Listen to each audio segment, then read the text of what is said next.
जय हिंद दोस्तों, मैं रमेश काला जीके विद काला पर आपका स्वागत करता हूं। फ्रेंड्स, कक्षा 12 पॉलिटिकल साइंस का 8वां लेसन उदारवाद के बारे में इस वीडियो में पढ़ेंगे। बहुत ही आसान सा लेसन है। अगर ध्यान से एक बार भी देख लेते हो तो एक बार में पीछा छूट जाएगा आपका और अच्छे से ये उदारवाद वाला लेसन है वो तैयार हो जाएगा।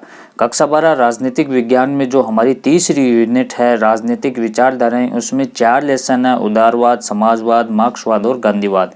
तो उनमें से पहला है उदारवाद। इस वीडियो में हम पढ़ेंगे उदारवाद में क्या क्या पढ़ेंगे कि उदारवाद का अर्थ है और उदारवाद का जनक कौन था, उदारवाद शब्द का सर्वप्रथम प्रयोग कब और कहाँ किया गया, उदारवाद का उदय और विकास किस प्रकार से होता है, उदारवाद की विशेषता क्या है, उदारवाद की प्रकृति क्या है और उदारवाद के प्रकार कौन से हैं। और उसके बाद में जैसे कि आधुनिक और परंपरागत उदारवाद, सकारात्मक नकारात्मक उदारवाद और आधुनिक व समसामयिक उदारवाद की विशेषता और इसके आलोचना के बारे में और कुछ महत्वपूर्ण प्रश्न इस वीडियो में हम जानेंगे।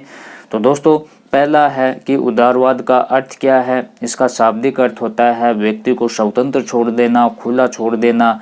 कहाँ से ये शब्द आया इसको हम देखते हैं। तो उदारवाद है वो अंग्रेजी के लिबरलिज्म शब्द का हिंदी रूपांतरण है। तो उदारवाद को अंग्रेजी में क्या कहते हैं, लिबरलिज्म, और हिंदी में उदारवाद कहते हैं। और इसकी उत्पत्ति किसकी, लिबरलिज्म की उत्पत्ति लैटिन भाषा के लिबर शब्द से हुई है, LIBER।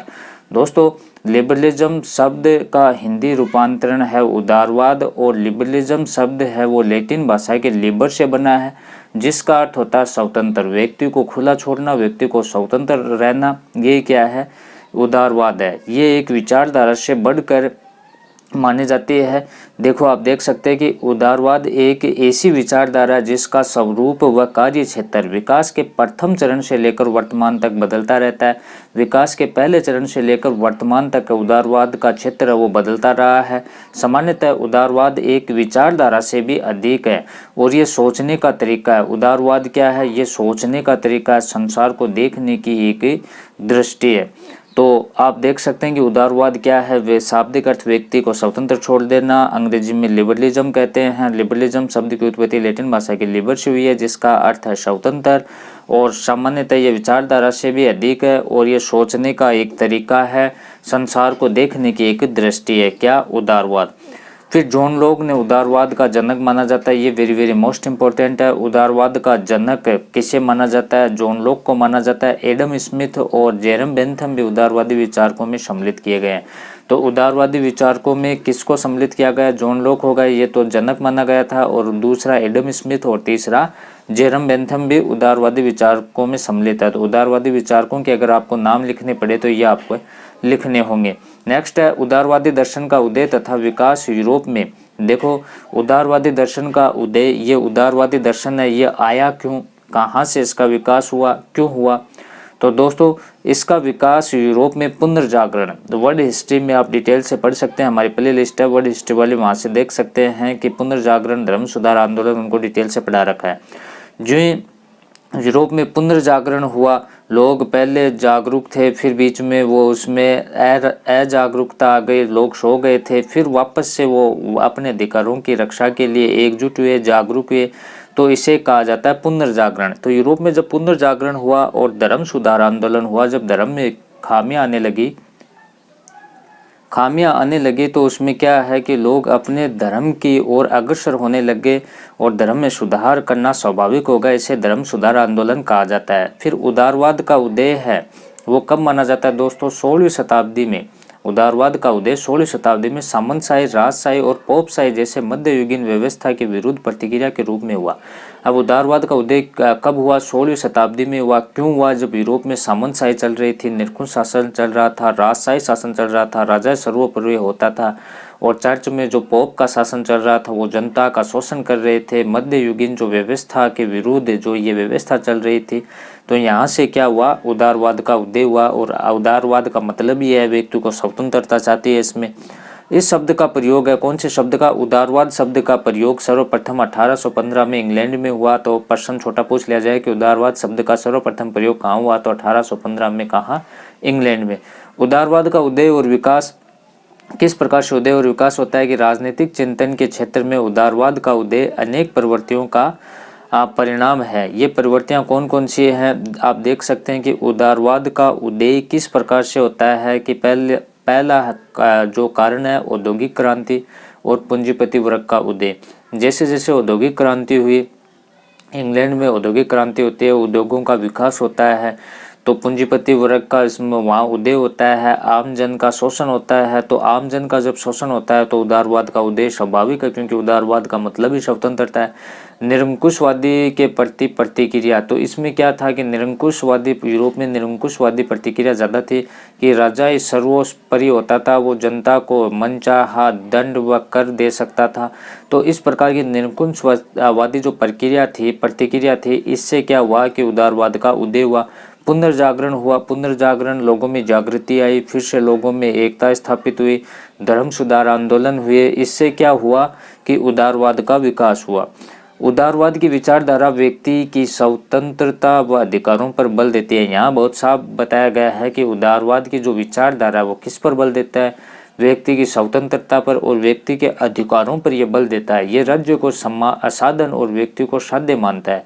दोस्तों ध्यान रखना, राज्य को साधन, व्यक्ति को साध्य ये मानता है। उदारवाद की अगर विशेषता की बात करें हम, तो उदारवाद की विशेषता कौन कौन सी है। दोस्तों बोर्ड एग्जाम की बेहतरीन तैयारी करने के लिए हमारी प्लेलिस्ट का विजिट जरूर करें, क्योंकि इससे पहले के लेसन है मैंने वो कक्षा 12 राजनीतिक विज्ञान नोट्स के नाम से प्ले लिस्ट है, डिस्क्रिप्शन में लिंक है, वहाँ से जाकर आप पढ़ सकते हैं। उदारवाद की विशेषता की अगर हम बात करें तो उदारवादी विचारधारा के प्रमुख लक्षण और विशेषता इस प्रकार से हैं, कैसे कि व्यक्ति की स्वतंत्रता व अधिकारों का ये समर्थन करता है। ध्यान रखना, उदारवाद की पहली विशेषता महत्वपूर्ण है कि व्यक्ति की स्वतंत्रता और अधिकारों का यह समर्थन करता है, व्यक्ति को साध्य मानता है और राज्य को साधन मानता है। रूढ़िवादिता एवं परंपरावाद का ये विरोधी है। ये धार्मिक कर्मकांड मान सकते हैं या फालतू की जो इसमें जो परंपराएं हैं, जो परंपरावादी हैं, जो पहले की चली हुई कानून व्यवस्था परंपरा, उनका ये विरोध करते हैं और संविधानवाद और विधि के शासन का समर्थन करते हैं। संविधानवाद आप जानते होंगे कि जिस देश में लिखित संविधान हो, अलिखित संविधान हो, तो वहाँ संविधान के अकॉर्डिंग शासन चलता हो, न कि कानून के अनुसार शासन चलता हो, न कि किसी राजा रजवाड़ा के अकॉर्डिंग चलता हो। तो ये कानून के शासन या विधि के शासन और संविधानवाद का ये समर्थन करता है। स्वतंत्र चुनाव व न्याय व्यवस्था पर यह बल देता है। इसका मानना है कि स्वतंत्र चुनाव होने चाहिए, न्याय व्यवस्था अच्छी होनी चाहिए। विकेंद्रीकरण और लोकतांत्रिक शासन प्रणाली का यह समर्थन करता है। विकेंद्रीकरण का मतलब होता है कि सत्ता वो सभी के हाथों में हो, बिखरी हुई हो, किसी एक के हाथ में न हो, इसमें जनता का भी रोल हो, इसे कहते हैं विकेंद्रीकरण। नेक्स्ट है उदारवाद की प्रकृति की अगर हम बात करें दोस्तों कि 1688 में इंग्लैंड की गौरवपूर्ण क्रांति हुई। दोस्तों गौरवपूर्ण क्रांति का मतलब ये होता है कि इसमें खून खराबा नहीं हुआ और फिर भी अपने अधिकारों को इसमें मनवा लिया गया। तो 1688 में जब इंग्लैंड की गौरवपूर्ण क्रांति होती है तो उदारवाद की प्रकृति को जन्म देती है। 1789 में फ्रांसीसी क्रांति होती है। 1776 में अमेरिका का स्वतंत्रता संग्राम होता है। इनको अगर डिटेल से पढ़ना हो तो मैंने वर्ल्ड हिस्ट्री में इनको करवा रखा है, आप देख सकते हैं। अमेरिकी स्वतंत्रता संग्राम ने उदारवाद के विकास में उल्लेखनीय भूमिका निभाई। नेक्स्ट है मोंटेस्क्यू ने शासन कार्यों को अलग अलग संस्थाओं को देकर शक्ति पृथक्करण का सिद्धांत प्रतिपादित किया।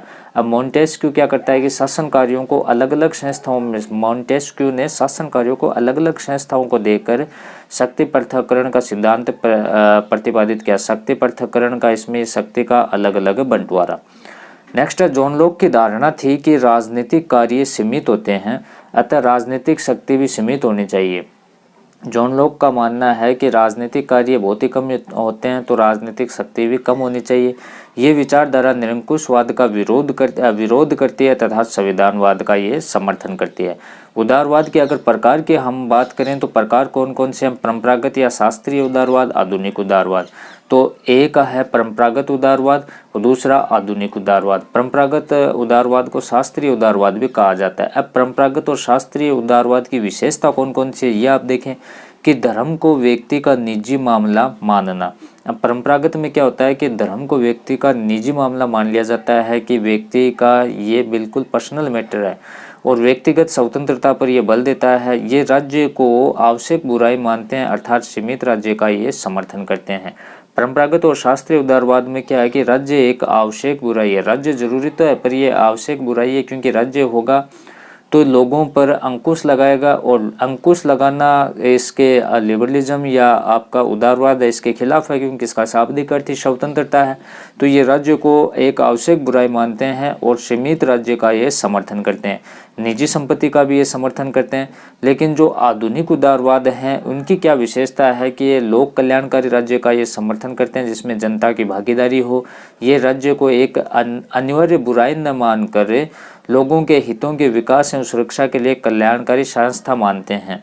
परंपरागत में जैसे आवश्यक बुराई मानना, तो वैसे आधुनिक में ये आवश्यक बुराई नहीं मानते हैं। उनका मानना है कि राज्य होना चाहिए जो लोगों के विकास और सुरक्षा के लिए काम करें और न कि वो उन पर बंधनों में जकड़े हुए रहें। तो इनका मानना है कि राज्य को एक अनिवार्य बुराई न मानकर लोगों के हितों के विकास एवं सुरक्षा के लिए कल्याणकारी संस्था मानते हैं। दोस्तों, निजी संपत्ति पर अंकुश व पूंजीपतियों पर भी कर की वकालत की, ये मोस्ट इम्पोर्टेंट पॉइंट ये है कि परंपरागत में निजी संपत्तियों का विरोध नहीं किया और आधुनिक में निजी संपत्तियों का अंकुश लगाया, निजी संपत्तियों पर अंकुश लगाया और पूंजीपतियों पर भी कर लगाने की इसने बात कही। तो पूंजीपतियों पर कर लगाने की बात कहाँ कही गई है दोस्तों? आधुनिक उदारवाद की विशेषता में। फिर नकारात्मक और सकारात्मक उदारवाद की अगर हम बात करें तो नकारात्मक उदारवाद की विशेषता कौन सी है कि व्यक्तिवाद का ये समर्थन करते हैं नकारात्मक वाले। मध्ययुगीन धार्मिक और सांस्कृतिक कट्टरपंथी का ये विरोध करते हैं। देखो, व्यक्तिवाद का ये समर्थन करते हैं, मध्य युग में जो धार्मिक और सांस्कृतिक कट्टरपंथी चल रही थी उनका ये विरोध करते हैं। मानव व्यक्तित्व के असीम मूल्य तथा व्यक्तियों की आध्यात्मिक समानता में ये विश्वास रखते हैं। व्यक्ति की स्वतंत्र इच्छा में ये विश्वास रखते हैं। मानवीय विवेक में गहरी आस्था होती है इनकी। व्यक्ति की स्वतंत्र इच्छा में विश्वास, जीवन स्वतंत्रता संपत्ति में ये विश्वास करते हैं। दोस्तों, very very most important lesson है ये, प्रश्न पूछा जाएगा तो यहाँ ध्यान लगाकर आप पढ़ें कि नकारात्मक उदारवाद की आलोचना कौन कौन सी है। विशेषता हमने देख ली। नकारात्मक उदारवाद की सीमित राज्य की अवधारणा जन कल्याणकारी विरोधी है। नकारात्मक उदारवाद का मानना है कि सीमित राज्य की वकालत करता है, तो जिससे ये जन कल्याणकारी विरोधी हो गया। साथ ही ये केवल बुर्जुआ वर्ग के हितों का ध्यान रखा करती है। नेक्स्ट है सांस्कृतिक क्षेत्र में नकारात्मक उदारवाद व्यक्ति को उच्छृंखल बनाता है जो समाज के हितों के विपरीत है। सांस्कृतिक क्षेत्र में अगर बात की जाए तो नकारात्मक उदारवाद व्यक्ति को उच्छृंखल बनाता है जो समाज के हितों के ये बिल्कुल विपरीत है। आधुनिक व समसामयिक उदारवाद की विशेषता ये महत्वपूर्ण है, इसे ध्यान से देखें। द्वितीय विश्व युद्ध के बाद सकारात्मक उदारवाद अस्तित्व में आया। कब आया? द्वितीय विश्व युद्ध के बाद, जो कि कल्याणकारी राज्य की स्थापना पर बल देता है। किस पर बल देता है? कल्याणकारी राज्य की स्थापना पर। व्यक्तियों को समान अवसर, पूर्ण स्वतंत्रता देकर उनके सर्वांगीण विकास पर यह जोर देता है। आधुनिक उदारवाद है ये व्यक्तियों को समान अवसर दिलाने की बात करता है, पूर्ण स्वतंत्रता की बात करता है और सर्वांगीण विकास पर इनके जोर देता है। फिर आधुनिक सकारात्मक उदारवाद सार्वभौमिक वयस्क मताधिकार। आधुनिक सकारात्मक उदारवाद का मानना है कि सार्वभौमिक वयस्क मताधिकार, जब व्यक्ति 18 साल का ऊपर हो जाए तो उनको मत देने का अधिकार हो। निष्पक्ष चुनाव में व्यापक राजनीति के सहभागिता पर यह बल देता है। इनका मानना है कि निष्पक्ष चुनाव हो, व्यापक राजनीति में लोगों की सहभागिता हो। बाजार व्यवस्था के स्थान पर मिश्रित अर्थव्यवस्था पर बल दिया उन्होंने। और आधुनिक उदारवाद की अगर आलोचना की अगर हम बात करें, इसमें क्या खामियां बताई गई है? ये राज्य को शक्तिशाली बनाता है ताकि गरीबों को राजनीतिक वैधता के नाम पर दबा सकें। इनका मानना ये राज्य को शक्तिशाली बनाता है जिसमें गरीबों का दमन होता है और ये पूंजीवादी वर्ग से संबंधित धारणा है। इसका सामाजिक न्याय मात्र दिखावा है और स्वरूप गरीबों की क्रांतिकारी आवाज़ को दबाने का सहारा है। ये स्वरूप है, कौन सा स्वरूप? आधुनिक उदारवाद का जो स्वरूप है ये गरीबों की क्रांतिकारी आवाज़ को दबाने का सहारा है। दोस्तों, इस प्रकार से हमने उदारवाद को पढ़ा। अगर कोई दिक्कत आ रही है तो कमेंट में मुझे पूछ सकते हो। वीडियो को लाइक शेयर करें, चैनल पर नए तो चैनल को सब्सक्राइब कर लें। धन्यवाद दोस्तों।